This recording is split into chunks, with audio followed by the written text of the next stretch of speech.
You've probably been taught that energy is something spiritual reserved only for gurus and mystics. But here's the thing that's a lie. Energy isn't just some abstract mystical concept.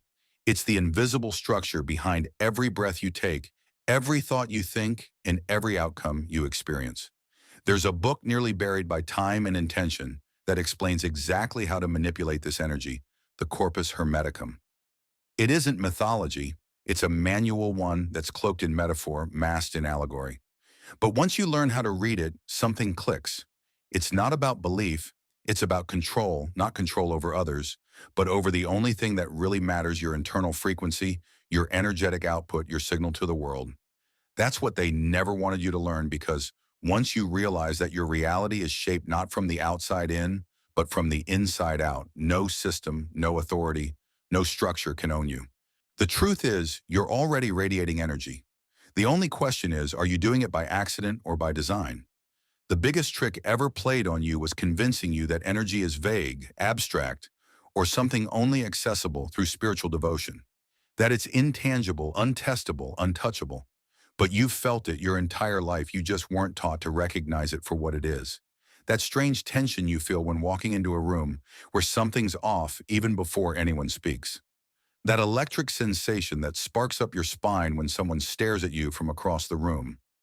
The comfort you feel in someone's presence without saying a word. These aren't quirks or coincidences. They're the language of energy, a system you've always been wired to detect, but you've never been trained to understand. And here's where the deception runs deep. You were raised in a world that valued logic, memorization, and productivity. You were taught to value intellect over intuition, thought over feeling. You were conditioned to dismiss anything you couldn't measure with a ruler or quantify on a spreadsheet. The body was seen as a machine, an energy. Well, that was just woo-woo. But what if that conditioning wasn't neutral? What if dulling your natural energetic awareness was part of the design? Because the truth is this, you are a transmitter. You're broadcasting energy all the time with every thought, every breath, every micro-emotion. Your internal state isn't locked inside you. It radiates outward into what the Hermetic masters called the field or the divine current. And that field, subtle as it may be, doesn't respond to what you say you want. It responds to what you are aligned with internally. You're not just experiencing life, you're shaping it, whether you realize it or not. This is why most people feel like they're constantly pushing against reality, working as hard as they can, but never really getting anywhere. It's not because they lack effort. It's because their energy is scattered, misaligned, and distorted by unconscious thoughts, emotional residue, and years of inner noise. The signal they're sending out is foggy, and so the field sends back static. What Hermetic teachings make crystal clear is this: your breath, your focus, and your emotion aren't personal. They're tools, they're signal shapers. The Corpus Hermeticum doesn't ask you to believe in some mystical force. It tells you that force is already in motion, and you're already in contact with it. The problem is, no one taught you how to command it until now. Some parts of this system are too sensitive to say outright here, but we break them down in full inside our free newsletter, Insights Academy. Sign up through the link below and get a copy of the Cybelon while it's still available. The reason this book is so dangerous isn't because it makes you powerful. It's because it reminds you that you already are. And once you remember that the systems that rely on your unconscious compliance begin to fall apart, energy isn't optional. It's not a belief. It's a current that's always running. The only difference between the people who feel stuck and the ones who seem to bend life in their direction is simple. Some are transmitting by accident, while others do it by design. There's a reason the Corpus Hermeticum was buried under layers of symbolism, mysticism, and centuries of misinterpretation. It wasn't because the knowledge was irrelevant. It was because it was too effective, too direct. It taught people how to interact with the world not through forced religion or politics, but through the subtle, structured manipulation of energy. And if you can do that, if you can learn to bend the current that shapes reality itself, you no longer need permission from any system to live freely. That's what made it dangerous, not just to the dogmas of its time, but to the institutions that still benefit from your energetic ignorance today. What's hidden in the Hermetic texts isn't a map of places, it's a map of perception. It teaches you that reality isn't fixed. It's fluid, malleable in the hands of those who understand its hidden structure. And that structure doesn't start in the external world, it starts in the internal one. The ancient Hermeticists weren't passive philosophers. They were engineers of the unseen. They believed every human being was a microcosm of the universe itself, and that by aligning the microcosm, your body, your mind, your emotional field, you could directly affect the macrocosm.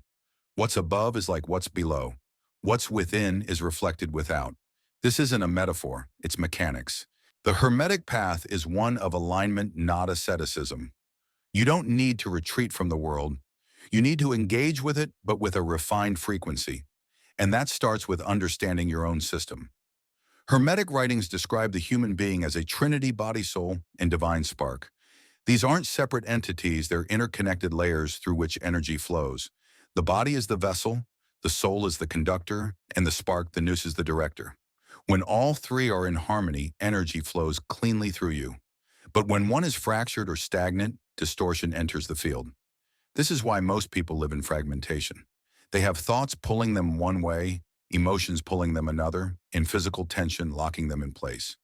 Their field becomes noisy, chaotic, and disconnected from intention. They want to create change, but their signal is scrambled. Hermeticism teaches that you cannot influence the field around you until the current within you is aligned. Alignment isn't a moral concept, it's energetic precision. It's not about being good, it's about being clear. And here's what's most overlooked. The Corpus Hermeticum never promoted passivity. It doesn't ask you to surrender your will to some cosmic order. It tells you to refine your will until it becomes indistinguishable from the divine order itself. You don't wait for alignment.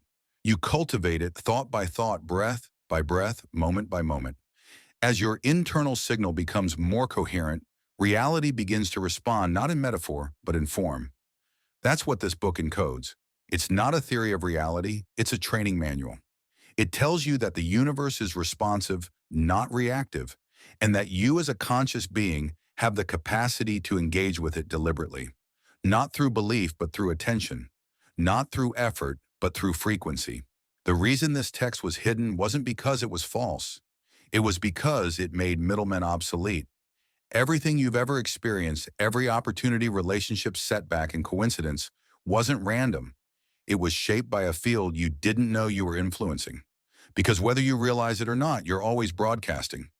Right now, as you're listening to this, your system is emitting a signal, not metaphorically, but literally. Your thoughts aren't trapped in your head. Your emotions aren't private. Every inner state you hold creates ripples through your energetic field. The ancient Hermeticists understood this not as poetry, but as precision. What you focus on, you energize. And what you energize begins to take form. Attention isn't just mental focus. It's a form of transmission. It directs energy, organizes subtle forces, and defines the shape of your reality. This is why when your attention is fractured, jumping between fears, distractions, obligations, your external life mirrors that fragmentation. You try to manifest clarity, but your signal is split. You want change, but your field is tangled. The Hermetic path begins with the understanding that attention is a sacred currency. You spend it constantly. The question is, are you investing it with intention or leaking it without knowing? This is where most people live unconscious of their broadcast. They think they're just reacting to life, but life is actually reacting to them. Their reality isn't random, it's patterned, and the pattern is a feedback loop generated by their inner state. If your mind is crowded with doubt, if your emotional field is saturated with old resentment, if your breath is shallow and scattered, what do you think your field is telling the world? What kind of signal do you think it's pulsing out into the collective space? Hermeticism doesn't leave this vague. It offers a direct approach to restructuring that signal. First, it teaches that thought isn't a private experience. It's a vibration one that, when repeated and emotionally charged, begins to crystallize into structure. That's how belief forms. And belief, when unexamined, becomes architecture, energetic scaffolding that dictates what you can and can't access. Most people live in invisible cages built from thoughts they didn't choose.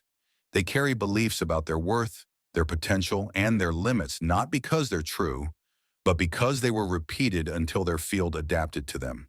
The Corpus Hermeticum flips that completely. It shows you that your internal world isn't a mirror of reality, it's the blueprint.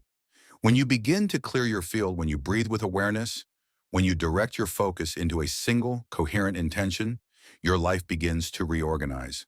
Things click. Obstacles dissolve. Timing aligns. Not because you're lucky, but because you're transmitting a frequency that reality can recognize and reflect. This isn't wishful thinking. It's energetic coherence. It's why visualization isn't fantasy. It's instruction. When you hold a clear image infused with emotional charge and backed by focus, you're sending out instructions into the field. The clearer the image, the stronger the signal. And the stronger the signal, the more responsive the field becomes. It doesn't always come back the way you imagined, but it always comes back aligned to what you truly broadcasted. This is why attention is everything. It's not about positive thinking, it's about energetic architecture. Your life as it is now is the echo of what you've been transmitting consciously or not. And the moment you take responsibility for that signal, the structure of your reality starts to shift. You begin to move from default to design, from unconscious leakage to deliberate command. And the field around you. It listens not to your words, not even to your desires, but to the frequency you hold when no one is watching. You can't shape energy clearly if you're carrying static. Right now, most people are. The invisible weight, the brain fog, the sudden emotional crashes that don't seem to have a cause. These aren't personality quirks. They're symptoms of an unmaintained field. Your energetic system is absorbing far more than you realize. Every room you walk into, every conversation you engage in, every scroll through social media, you're taking on frequencies. Some lift you, most drain you. And if you don't know how to cleanse them, they don't just fade, they stick. Energy by nature is sticky. It clings to unresolved emotions, unspoken tension, and even unacknowledged thoughts. And the longer it sits in your system, the more it begins to distort your perception, dull your intuition, and fragment your signal. This is why cleansing isn't optional. It's not spiritual hygiene. It's energetic survival. Hermetic practitioners knew this. They weren't just meditating in silence for peace of mind, they were clearing the field to make space for clean transmission. Cleansing begins with breath, not just breathing deeply, but breathing with full attention. Every exhale becomes an act of release. When done with intention, even a single breath can move energy. But combine it with visualization smoke, leaving the body gray mist exiting the mouth, and you have a simple, potent ritual layer. You can deepen this process with water too. Salt baths, cold showers, and natural bodies of water all act as energetic reset points, not because the water's magical, but because the body recognizes it as a conduit for letting go. But once the field is clean, the next question becomes, how do you protect it? How do you keep other people's energy out of your space without disconnecting from the world? That's where shielding comes in. Again, this is not a metaphor, it's a practice. Imagine a sphere of light expanding from your core, clear, strong, impenetrable. Hold that image, let it become felt, not just seen. The more consistently you do this, the more your system adapts. Your energy begins to contour around your intention. Boundaries are no longer something you have to enforce with words, they're felt before you even enter the room. Protection, however, is only half the equation, because no matter how clear your field, no matter how strong your shield, life will throw density your way, fear, sadness, conflict. These things happen, and when they do, the Hermetic practitioner doesn't suppress them, they transmute them. This is the art of energetic alchemy, turning heaviness into clarity, anger into action, fear into fuel. You don't escape energy, you reassign it. Visualize a golden fire at your solar plexus, steady and unshakable. Feed it your emotional density. See it burn, refine, and transform. What leaves isn't the same as what entered. That's the point. This is the forgotten skill of inner mastery, not bypassing emotion, but redirecting it. Not fighting negativity, but reconfiguring its form. Because in the end, energy is neutral. What we call bad energy is simply misaligned energy in the wrong place or held for too long. But once you learn to cleanse it, shield your field, and transmute the rest, you become something few ever experience. Sovereign, unshaken. Not because nothing touches you, but because you know how to process and direct whatever does. That's what the ancient texts were trying to teach, not how to escape life, but how to move through it without distortion. Your thoughts are not private. You've been led to believe they live and die in your head, that they're intangible mental processes floating in isolation. But Hermeticism never treated thought as passive or inconsequential. Thought, according to the ancient texts, is structure. It's energy in blueprint form. Every repeated thought begins to press itself into your field like a groove on a record. Over time, those grooves determine how energy flows in your life, what shows up, what doesn't, where momentum builds and where it stalls. The average person has thousands of thoughts a day, most of them recycled from the day before, loops of comparison, worry, fantasy, judgment. And because they're habitual, they don't even register as choices anymore. They feel like background noise, but the field doesn't see them as noise. It treats them as instructions. That's the silent trap. You're constantly giving orders to reality even when you don't mean to, especially then. Hermetic teachings cut through this illusion with clarity that's almost uncomfortable. If your life feels stuck, scattered, or misaligned, your thought field is likely the root. Not the circumstances, not the people around you, but the vibrational signature your thoughts are imprinting into the field moment by moment. And that signature isn't based on what you want.